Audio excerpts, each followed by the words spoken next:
এবারে সবাই এখন একে মানে এক একজন এক একটা কেউ বলতেছে দিয়ে দেবে কেউ বলতেছে দিব না। তিনটা 3.5 শতাংশ জায়গা কিনছে এই জায়গা কিনছে লম্বা কইরা 7 লাখ টাকা দিয়ে। 25 বছর যাবর এই সমস্যা আমরা অনেকবার চেষ্টা করে ব্যর্থ হয়েছি।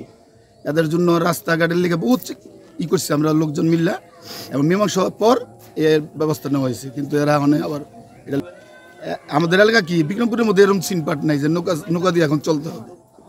তারা একটা রোগী নিয়ে আসতে পারে না, একটা লাশ নিয়ে আসতে পারে না, বাড়িতে কোনো মেহমান নিতে পারে না।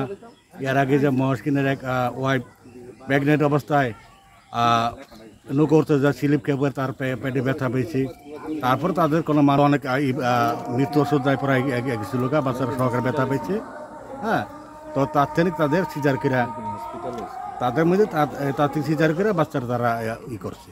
আবার আমার বউরও ব্যথা হচ্ছিল, তারপর হেউ অনেক কষ্ট পাইছে, দুঃখ পাইছে। আবার স্বামীও হাজব্যান্ড বিজনেস করছে, হ্যাঁ ডাক্তারখানে নেওয়ার লাগে আনার লাগে। আমি আর কিছু চাই না, সরকারের কাছে একটি দাবি আমি রাস্তা চাই। আমার কিনা জায়গা দুটো রাস্তা আছে, আর কিছু আছে। বাড়ি করছি এখানে 30 বছর যাবত। বাড়িতে কোনো রাস্তা যাওয়ার সিস্টেম নাই, তবে এদের অনুরোধ করে আমরা মাঝে মাঝে এই নিচটা দিয়ে হাইটা যেতাম। তো এদের সাথে একটু কোনো রকম মনমালিন্য হইলে বা টাকা পয়সার লেনদেন সমস্যা হইলে এরা রাস্তা আটকাই দিত।